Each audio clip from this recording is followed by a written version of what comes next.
तड़िद्युत वृंद पीताम्बरधारी श्री सीताराम जी की पावन मांगलमयी श्री राम कथा के आज तृतीय दिवस की पावन वेला में भगवान कनक बिहारी जी के पावन श्री चरणों में भगवान श्री राम के पावन आंगन में मैया शरियों के पावन तट पर विराजमान होकर जितने भी भक्तजन संत जन मात्र शक्ति बाल गोपाल चर अचर जीव जंतु जो कथा सुनने के अधिकारी हैं सबके श्री पावन चरणों में मुझ व्यास का प्रणाम।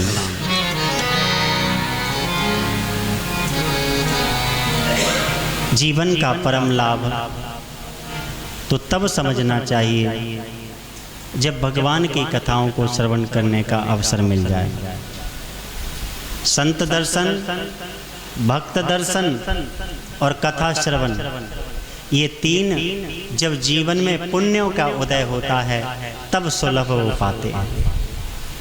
किसी भक्त का दर्शन भी साधारण बात नहीं है, किसी संत का दर्शन साधारण बात नहीं है, और कथा श्रवण की भी जो आदत है या अवसर है वो कोई साधारण बात नहीं है। हजारों अनंत जन्मों के जब पुण्य उदय होते हैं तब ये अवसर प्राप्त होते हैं।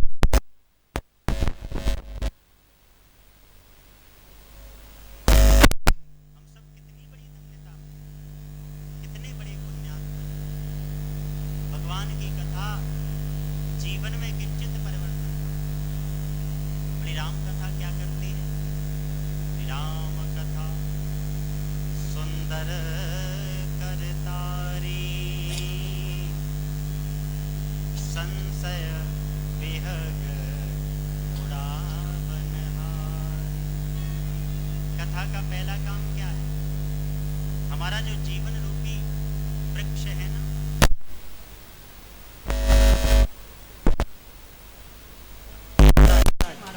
और जब ये पाप रूपी जन्म जन्मांतर के पक्षी इस वृक्ष पर आकर बैठे हैं तो देखना, जब किसी बाग की रखवाली कोई माली करता है और जब पक्षी आकर बैठ जाते हैं तो क्या करता है? ताली बजाकर पक्षियों को उड़ाता है।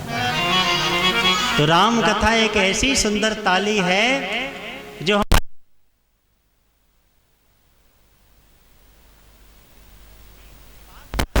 उनको उड़ाने का एक सरल साधन है, वो है राम कथा। मैं सच कहता हूं, जिसने भी राम कथा का आश्रय ले लिया उसके जीवन में संशय नहीं रहते, और संशय पलने भी नहीं चाहिए कि संशय आत्मानाम विनश्यति, संशय अपने स्वयं को नष्ट कर देता है। इसलिए संशय जीवन में न रहे, इसलिए हमें राम कथा का आश्रय।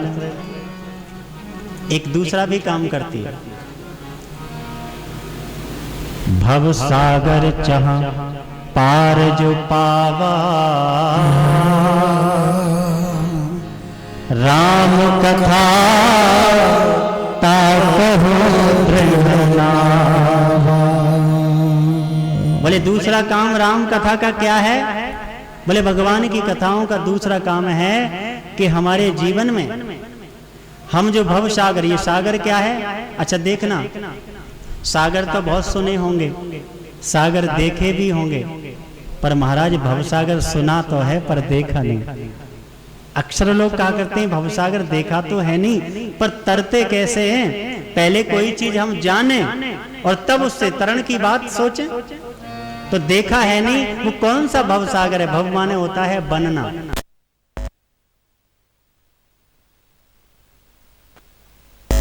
बनना शुरू हो जाता है।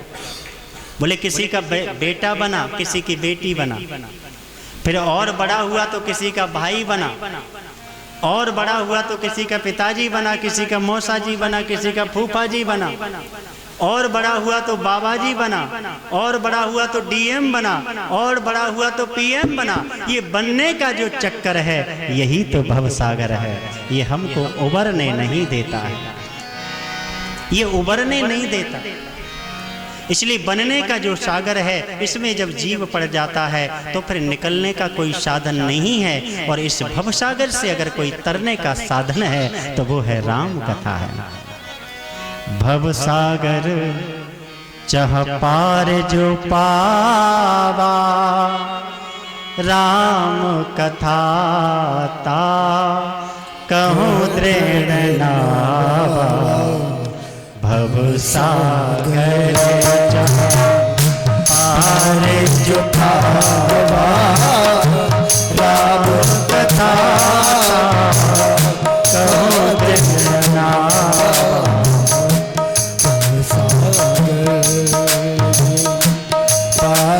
जो पावा राम कथा ता कहाँ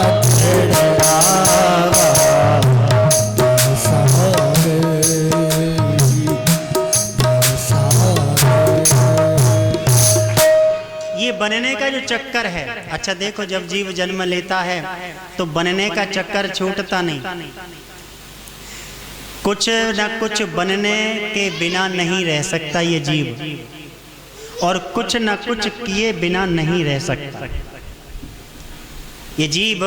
बिना कुछ बने नहीं रह सकता, बिना कुछ जाने नहीं रह सकता, और बिना कुछ किए नहीं रह सकता, बिना कुछ किए भी नहीं रह सकता।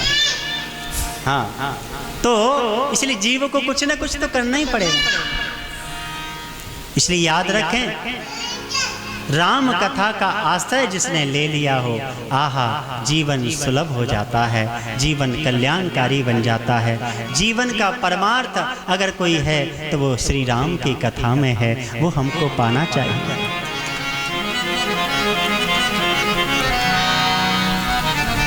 तीन चीज जीवन में ध्यान देना। किसी संत ने कहा है कि buried the past, don't remember it, don't fade at future. फिर क्या करें? बोले celebrate the present like the festival. क्या बात? बोले buried the past, don't remember it again. अपने अतीत को, महाराज स्वामी आसन ग्रहण करें, अपने अतीत को कभी बार बार मुड़कर निहारे नहीं, उसे स्मरण मत कीजिए। क्योंकि अगर हमने अपने अतीत को, अपने भूत को बार बार स्मरण किया, रिमेंबर किया, याद किया, तो महाराज सिवाय दुख के और कुछ नहीं हो सकता। जैसे आए महाराज जी, हमारे जीवन में अगर हमने अतीत को याद किया तो बिना दुख के और कुछ हाथ लगेगा नहीं। जरा ध्यान देना, एक मैया अगर रसोई घर में गई है चाय बनाने के लिए, और चाय चूल्हे पर रख दी है, दूध उबल रहा है, दूध भी डाल दिया है, और किसी आवश्यक कार्य के लिए रसोई घर से बाहर आना पड़े, और तब तक वो चाय निकल कर बाहर हो जाए, जब तक वापस आए तब तक सब चाय पत्ती चीनी सब निकल जाए। अब वो अगर बार बार यही याद करेगी, स्मरण करेगी, हे भगवान मेरे को काम लग गया, मैंने चाय देख नहीं पाई, इतना दूध खराब हो गया, इतनी चीनी, इतनी पत्ती खराब हो गई, जरा बताना, न तो वापस चीनी आ सकती है, न वो चाय वापस निकल गई सो आ सकती है, न दूध आ सकता है, सिवाय क्लेश के, सिवाय दुख के और कुछ पल्ले नहीं पड़ेगा। इसलिए अपने अतीत को याद नहीं करना। बोले buried the past, don't remember it again. इसको गाड़ दीजिए, हमेशा के लिए दफना दीजिए। और दूसरी बात क्या कही? बोले डोंट फेद ऑन फ्यूचर, अपने भविष्य पर कभी भरोसा मत करो, क्योंकि हम बहुत लंबी लंबी योजनाएं बनाते हैं, बड़े बड़े स्वप्न सजाते हैं कि मैं ऐसा करूंगा, मैं अपने बेटे को ऐसा बना दूंगा, मैं दुकान खोल लूंगा, मैं मकान बना लूंगा, मैं फैक्ट्री चला लूंगा, मैं ये कर लूंगा। इतनी लंबी योजनाएं बनाता है, लेकिन ये जीव भूल जाता है कि एक सांस मैंने ली है, अब दोबारा सांस ले सकूंगा ये मुझ पे गारंटी नहीं। दोबारा सांस लेने की गारंटी जब जिस पर नहीं है, और वो कल्पना करता है करोड़ों, हजारों, सैकड़ों वर्षों की इतनी लंबी योजनाएं बनाना, इसलिए भरोसा नहीं कब जीवन चला जाए, कब डेला लग जाए और कब ये शरीर चला जाए।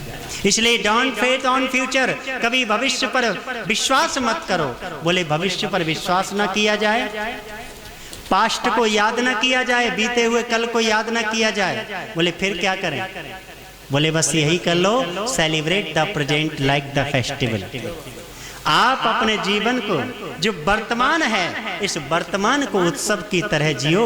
कहीं ये मेरा वर्तमान व्यर्थ ना चला जाए, मेरा वर्तमान कहीं भविष्य और भूत के चक्कर में ना चला जाए।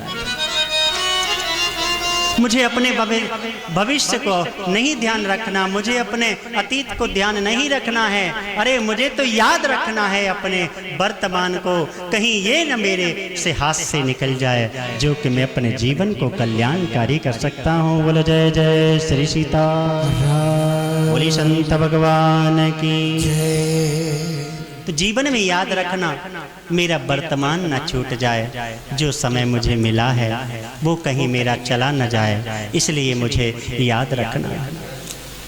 संत कहते हैं दुर्लभो मानुषो देहो देहिनाम क्षण भंगुरः तत्रापि दुर्लभम मन्ये वैकुंठ प्रिय दर्शनम। अरे ये शरीर हमको मिला है, दुर्लभो मानुषो देहो। मनुष्य का शरीर कैसा है? बोले बड़ा दुर्लभ है, और दुर्लभ में भी उत्तम दुर्लभ है भगवान का दर्शन। अरे कहीं ये हमारे व्यर्थ के चक्कर में न चला जाए, व्यर्थ के प्रपंच में न चला जाए, कहीं अतीत और भविष्य की योजनाएं बनाने में न चला जाए। इसलिए याद रखना, मेरा जीवन जिस लिए प्रभु ने दिया है उसे उसी में सही ढंग से लगा देना, यही परमार्थ है, यही गोविंद, यही प्रभु की कृपा है, यही प्रभु की कृपा है। जीवन को सही दिशा में ले जाना ही तो कथा सिखाती है। कथा का काम है कि जीवन को सही दिशा में ले जाना। अन्य जीव का जो दर्द हमको जन्म मिलता है, ये केवल हमारे प्रारब्ध पर निर्भर करता है महाराज, लेकिन जो हमें मनुष्य का जीवन दिया है ये मेरे प्रारब्ध पर नहीं, ये तो मेरे राम की कृपा पर निर्भर करता है, मेरे राम की कृपा पर निर्भर करता है। अरे जो मनुष्य का जीवन दिया है ये राम की कृपा है, उनकी कृपा को व्यर्थ मत जाने दो, बस इसका प्रयास करो। बोलो जय जय श्री सीता। यही हमारे जीवन का, क्योंकि एक मिनट एक सांस भी हमारे राम के भजन के बिना न बीत जाए, इसका हमें प्रयास करना है। आपका काम छूट जाए, चिंता कर लो, कोई बात नहीं है, न करो या करो कोई बात नहीं, चल सकेगा। आपका अन्य कोई उद्देश्य छूट जाए तो चिंता न हो या हो जाए तो कोई बात नहीं, लेकिन ये श्वास हमारी बिना भजन के न निकल जाए, ये जीवन हमारा सत्कर्म और प्रभु की भक्ति के बिना न निकल जाए, इसकी चिंता हम सबको करनी पड़ेगी, तभी जीवन सार्थक हो सकता है। कुछ पल की जिंदगानी, एक रोज सबको जाना,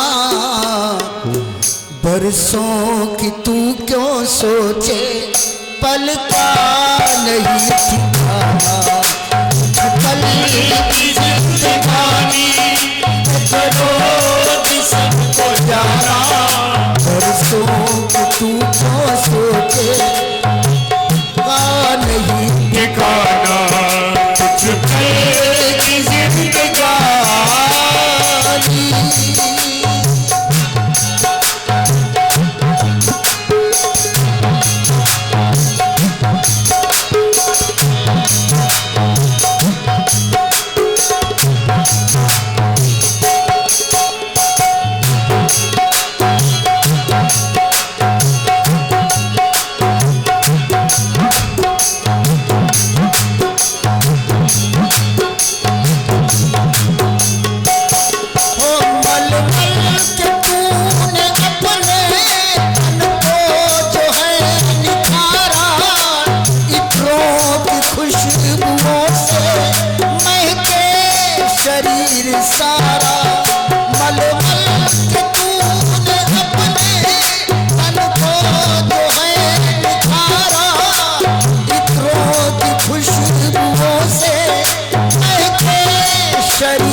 यूं तो सोचे कल का नहीं ठिकाना, कुछ कल की जिंदगानी।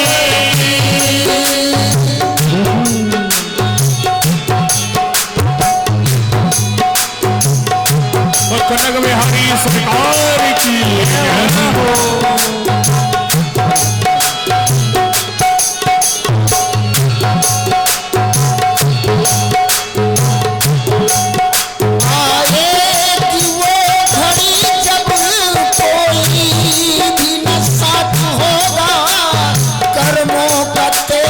सारे कई हिसाब होगा, आएगी वो घड़ी जब कोई न साथ होगा, कर्मों का तेरे सारे कई हिसाब होगा।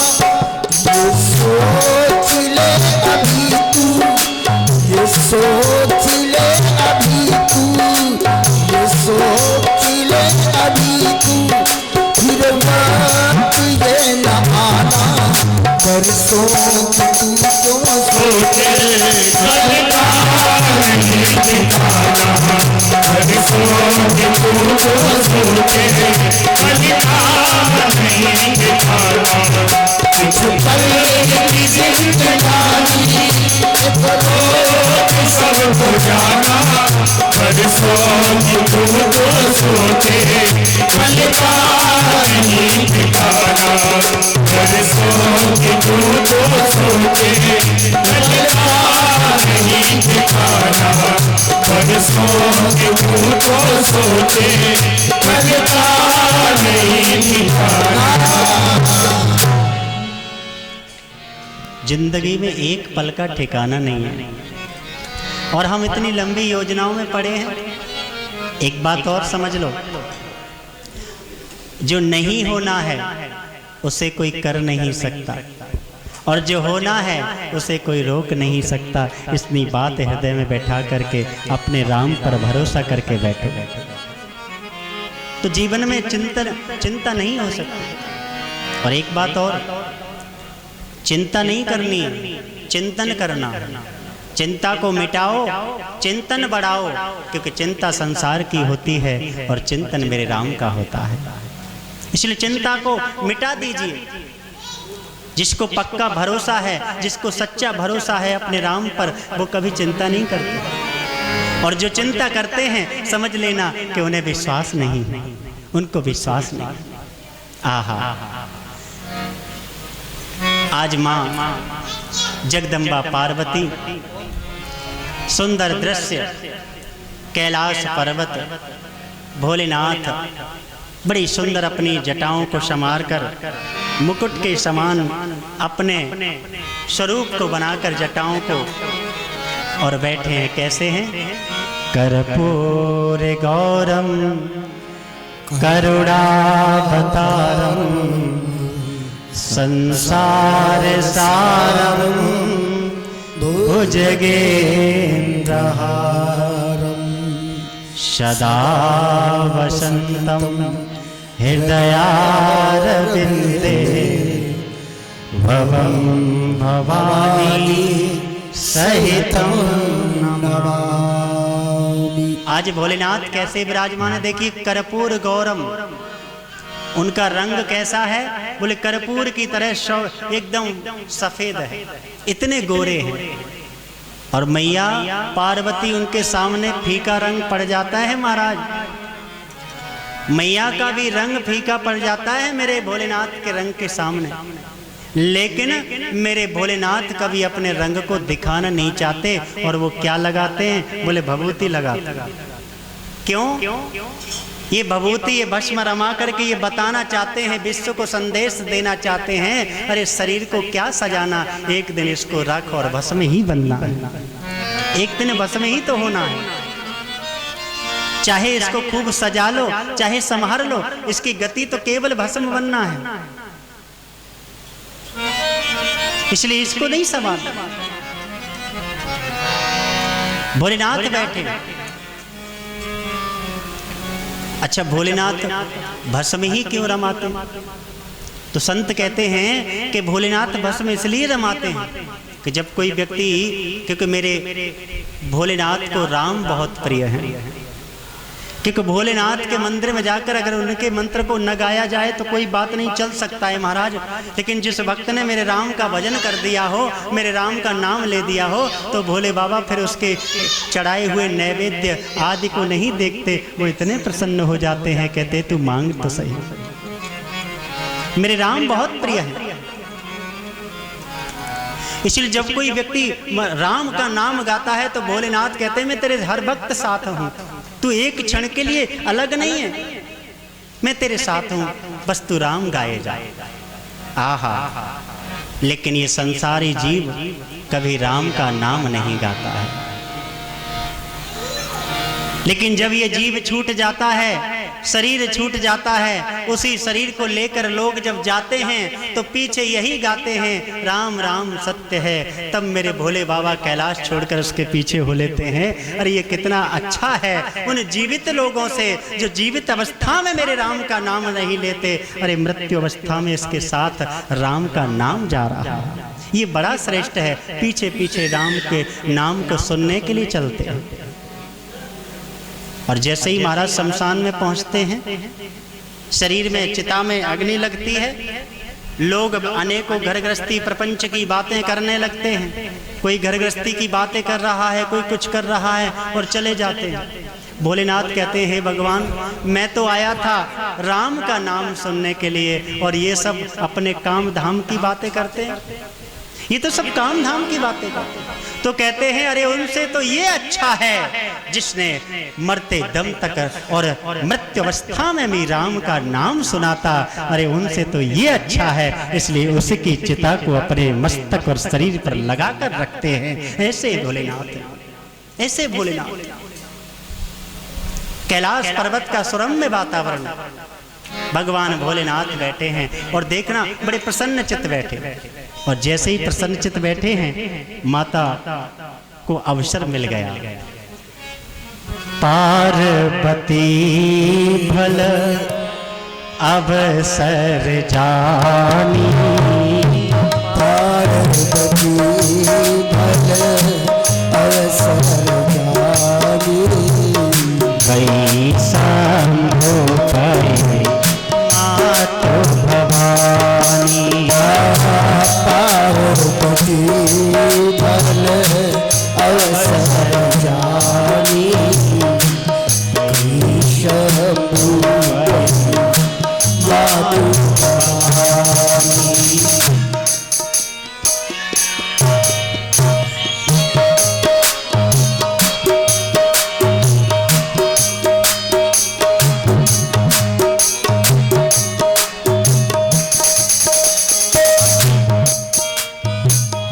जाने प्रिया दरोअति कीना, जानी प्रिया दरोअति कीना, पाम भाग सनोहर दीना, पाम भाग है आसन दीना। राम राम राम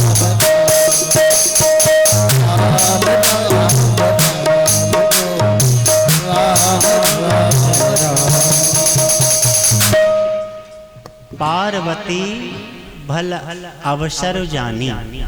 देखना, यदि किसी से कुछ पाना हो, कुछ पूछना हो, मन में यदि जिज्ञासा उठ रही है और जिज्ञासा को शांत करना है, तो ऐसे नहीं हर परिस्थिति में क्या करना है, एक शुभ अवसर जानना है।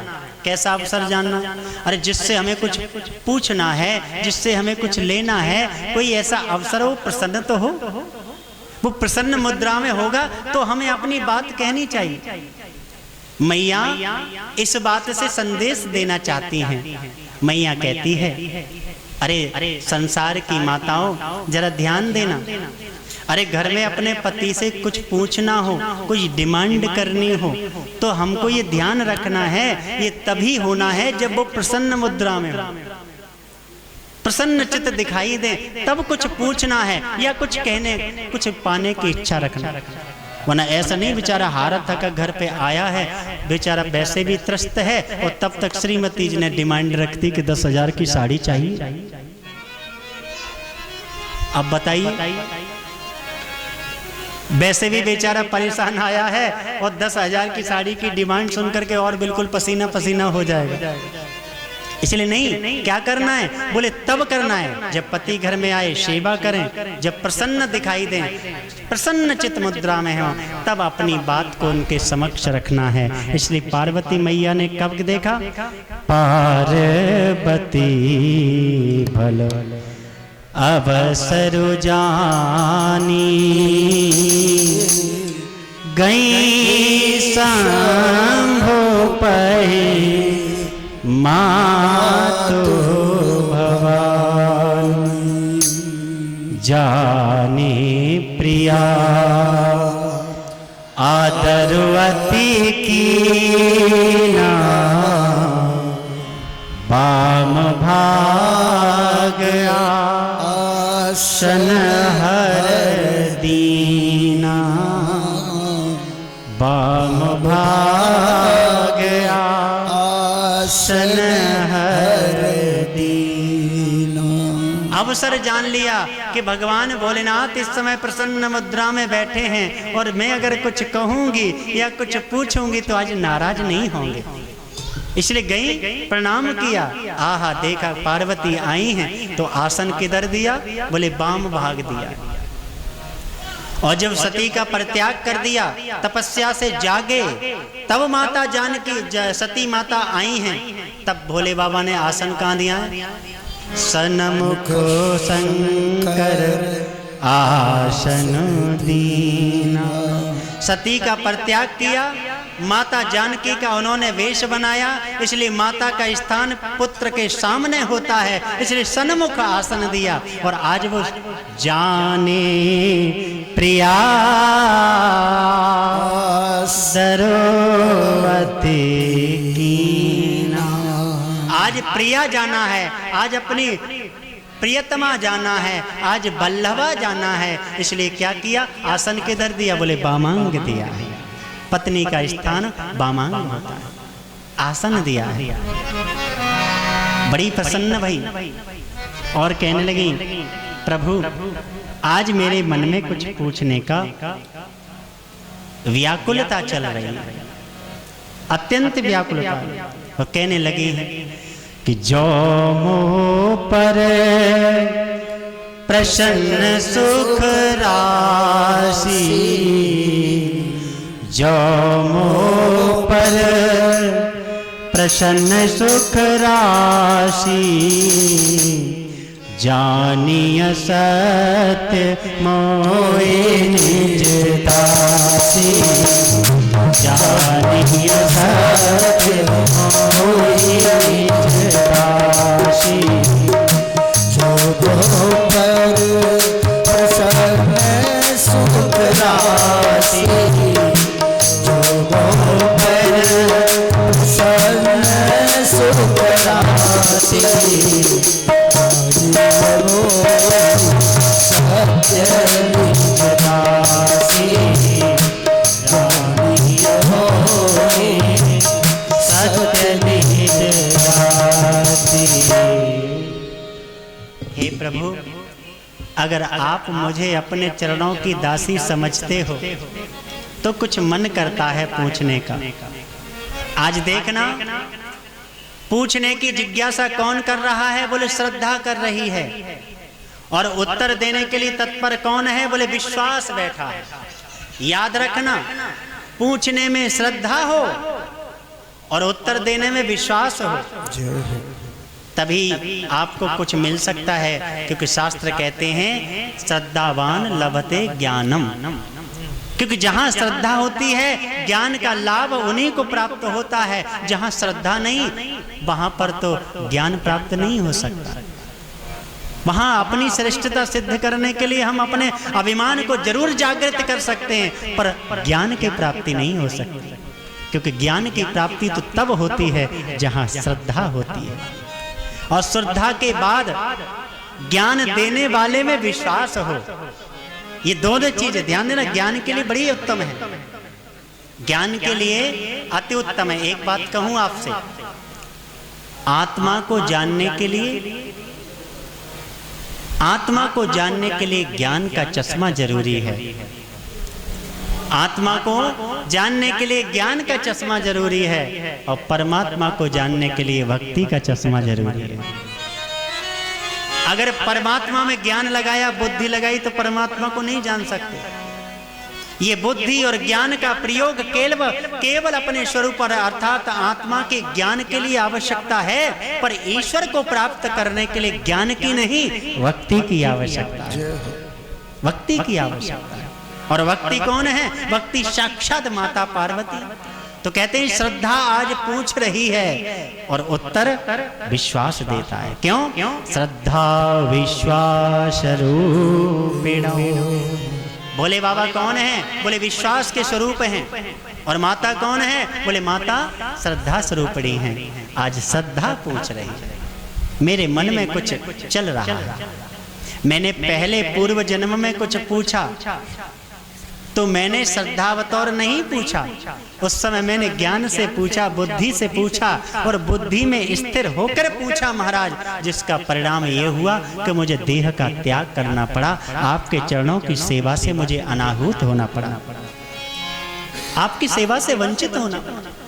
पर आज मेरे अंदर बुद्धि नहीं है, आज मेरे अंदर ज्ञान की भी आप पराकाष्ठा मत समझना कि ज्ञान भी है। आज तो मेरे अंदर भोलेनाथ केवल श्रद्धा है। मैं आपको श्रद्धा स्वरूप पूछना चाहता हूं। श्रद्धा पूछ रही है और कहा कि जो मो पर हरहु, जो प्रभु हरहु मोरे अज्ञाना,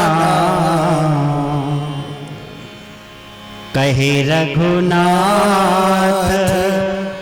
कथा वेदिना,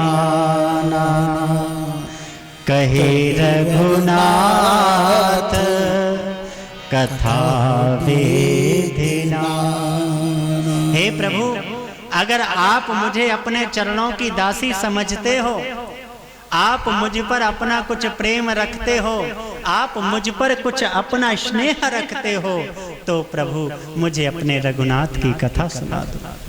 रघुनाथ की कथा सुनाओ, मेरे राम की कथा सुनाओ। देखो ध्यान देना, कथा में श्रद्धा की आवश्यकता है। कथा में मन तो तब लगेगा जब श्रद्धा होगी, और जब श्रद्धा नहीं होगी तो मन तो पहले ही भाग जाएगा। बोलो जय जय श्री सीताराम। क्योंकि ये मन वश में नहीं है। पहले श्रद्धा को अपने वश में करो, पहले अपने जीवन में भक्ति को लाओ। जब श्रद्धा भक्ति आ जाएगी तो मन तो आपके पीछे पीछे घूमेगा, फिर मन को वश में करने की जरूरत नहीं पड़ेगी। कोई साधन जोड़ने की जरूरत नहीं है मन को वश में करने। वैसे तो मन की बहुत बड़ी चंचलता है, बहुत बड़ी गति है। मन के समान तीव्र वेग से दौड़ने वाला आज तक कोई संयंत्र, कोई वाहन बना नहीं। किसी यान को उड़ करके किसी क्षेत्र में पहुंचने के लिए घंटों और आधा घंटे का समय लग सकता है, लेकिन मन को एक क्षण का भी वक्त नहीं लगता। सोच नहीं पाया तब तक वहां पहुंच जाता, सोचने से पहले ही पहुंच जाता। इतना तीव्र वेग है जिसके अंदर चंचलता। अरे उसको किस में बस में करने की शक्ति है? उसको बस में करने की तो शक्ति वही कर सकता है जो पहले भक्ति और श्रद्धा से अपने बस में गोविंद मेरे राम को कर सकता है। फिर मन को बस में करने की जरूरत नहीं, मन तो अपने आप बस में हो सकता है। इसे कहते हैं अगर मुंह पर कृपा, मेरे अज्ञान को अगर दूर करना चाहते हो तो रघुनाथ की कथा सुना देना। भोलेनाथ समझ गए कि आज पार्वती में वो मन नहीं है, या वो आतुरता नहीं है जो उस दिन संदेहात्मक स्थिति से पूछा था कि राम कौन है। और ये ऐसा राम जो एक स्त्री के वियोग में भटकता घूमता है, ये ऐसा राम जिसका आप भजन करते ये ब्रह्म नहीं हो सकता, ये संदेह कर डाला। आज भगवान समझ गए हैं कि पार्वती में संदेह नहीं है, आज भक्ति है, श्रद्धा है। और याद रखना, कोई देने वाला ज्ञान तभी दे सकता है कि जब आप में श्रद्धा की पराकाष्ठा पर आप होंगे, आप श्रद्धा में स्थिर होंगे। भोलेनाथ समझ गए। और बड़ा सुंदर बोली, प्रभु में वही प्रश्न पुनः करना चाहती हूँ जो मैंने कभी सती के वेश में आपसे पूछा था, सती जन्म में पूछा था महाराज, वही मैं फिर पुनः पूछना चाहती हूँ। राम सो अवध नृपति सुत सोई,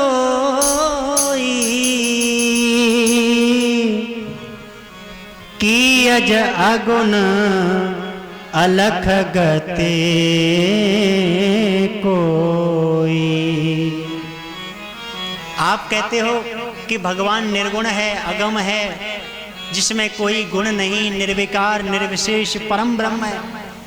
क्या वो अलग हैं या फिर एक राम जो नृप के पुत्र बनकर के, राजा के पुत्र बनकर के इस अवध के आंगन में खेले, क्या वो राम कोई और है? मैं पुनः प्रभु यही प्रश्न मैंने तब किया और यही प्रश्न आज करती हूँ, पर अंतर है, पहले मैंने संदेहात्मक संशय की स्थिति में किया, पर आज मैं भक्ति और श्रद्धा से करती हूँ। आज मुझ में जिज्ञासा है, आज मुझ में प्यास है। एक बात और, भगवान की कथा उसी को देनी चाहिए जिसमें पिपासा हो। मोहरहो रसिका भुवि भावुकः पिबत भागवतम रसमालयम मोहरहो रसिका भुवि भावुकः। शास्त्र कहते हैं भगवान की कथाओं को उन्हें पिलाना चाहिए। बोले किस? 3 व्यक्तियों को। बोले कौन से? बोले भावुक, रसिक और पिपासु।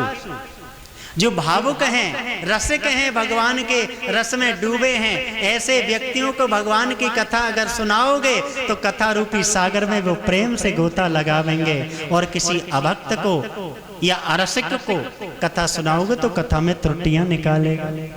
कथाओं में अनेकों त्रुटियां निकालते हैं, लेकिन भगवान की कथा में कहीं त्रुटि नहीं होती। कथा तो दिव्य है, कथा वो दिव्य अमृत है जिसके सामने स्वर्ग का अमृत भी फीका पड़ जाता है, ऐसा अमृत है। इसलिए भगवान की कथा या भागवत कथा को हमें कब सुनना चाहिए? जब पिपासा हो, जिज्ञासु हो, तब उसे कथा उसके अंदर डालोगे तो वो घर कर जाएगा। एक व्यक्ति बहुत सुंदर, आप बढ़िया प्याऊ बना लीजिए, शीतल जल जिसमें आता हो, और गर्मी के दिन में किसी से पूछो आओ भैया जल पी लो, क्या आप जल पिएंगे? तो प्यास नहीं है तो पहले तो आवेगा नहीं। और अगर दुराग्रह है, बस महाराज वो आ गया तो आते ही आते पूछेगा महाराज ये पानी कहाँ से लाते हो? अरे महाराज मैं अपने कुआं से भर करके लाता हूँ, बड़ा अच्छा पवित्र जल है। अच्छा, कुएं से भर कर लाते हो? बोले हाँ। किस में भर कर लाते हो? वो पात्र शुद्ध है या अशुद्ध है? नहीं महाराज मैं बहुत बढ़िया उसको साफ स्वच्छ करता हूँ, पवित्र पात्र में पवित्र जल भर करके लाता हूँ, बड़ा शीतल है। ठंडा है कि नहीं? बोले हाँ महाराज बहुत शीतल है। बोले इतना शीतल तो नहीं है कि गला खराब कर दे? हे भगवान, अभी जल की एक भी बूंद पी नहीं है, हाथ भी लगाया नहीं है, लेकिन हजारों प्रश्न कर डाले। ये प्रश्न इसलिए हो रहे हैं कि उन्हें जल के लिए प्यास नहीं है, जल के पिपासु। यदि वही व्यक्ति रेगिस्तान में, जहां कोसों दूर तक जल की बूंद तक का कोई निशान नहीं है, और मई जून का महीना है, गला सूख गया है, प्राणांत होने वाला है, और उस समय कोई आकर कह दे लो भैया कोई जल पीने वाला है, बताओ क्या उस समय ये प्रश्न होंगे ये पात्र अशुद्ध है या जल शीतल है या गर्म है, ये कैसा है? उस समय केवल अपनी प्यास को बुझाने की आवश्यकता है। उस समय फिर जल शीतल और शुष्क या ग्रीष्म नहीं देखा जाए। इसलिए कहते हैं भगवान की कथा पिपासु को, रसिकों को, भावुक लोगों को पिलानी है। सब कोई बिना पिपास के पिएंगे तो इसमें त्रुटि निकाल कर संदेह कर कर सती जैसा जीवन बना डालेंगे। इसलिए जीवन में कथा को प्यास से सुनो। आज पार्वती मैया भोलेनाथ के साथ बैठी हैं तो उनमें पिपासा है, उनमें प्यास है। प्यास हेतु आज कथा को पीना चाहती है और सती ने प्यास हेतु नहीं पिया, इसलिए महाराज शरीर का त्याग करना पड़ा। आज मैया बैठी हैं कि राम सो अवध नृपते सुत सोई कि अजय अगुन अलख गति कोई। जिसका आप ब्रह्म समझ करके भजन करते हो, स्मरण करते हो, जिनके चिंतन में रहते हो, क्या वह ब्रह्म राम अलग है? या जिस राम ने अवध की गलियों में अपनी बाल लीलाएं की थी, महाराज दशरथ के आंगन में जो अजर बिहारी बनकर विहरण किया था, क्या वो राम कोई और है? मुझे बताइए। भगवान भोलेनाथ समझ गए कि इस समय मैया बहुत भावुक अवस्था में बैठी हैं, इस समय मैया प्यास की अवस्था में बैठी हैं, और प्यास की अवस्था में बैठने वाले को अगर जल पिलाया जाए तो निश्चय प्रेम से पिएगा। और वे उनकी उत्कंठा को समझ गए और राम कथा कहने लगे कि राम कथा सुंदर करता, राम कथा सुंदर करता, संशय बेहद उड़ावनहारी, संशय बिहग उड़ावनहारी। राम कथा कर बिटप कुठारी, राम कथा करे बिटप कुठारी। सादर सुनोगे राजकुमारी, श्री राम जय जय राम, श्री राम जय राम जय जय राम। बोले राम कथा तो बड़ी दिव्य होती है। इस कलयुग के पाप रूपी वृक्षों को काट कर गिरा कर धराशायी करने वाली एक कठोर ये कुल्हाड़ी है, जिसके बल पर आप अपने पाप रूपी अवगुण रूपी वृक्षों को धराशायी कर सकते हैं। अब तो माता ने प्रश्नों की झड़ी लगा दी।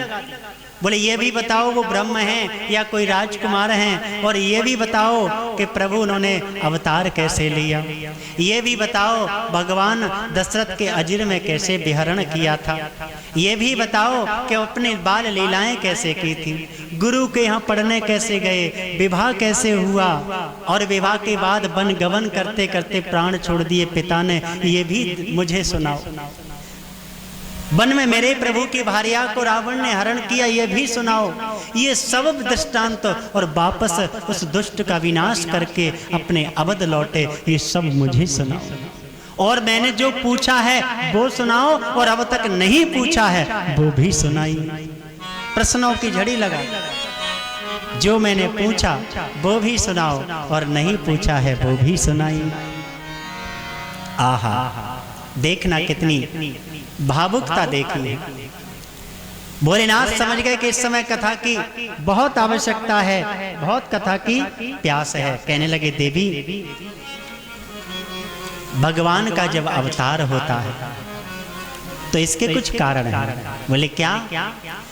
कि जब जब होए धर्म कहा,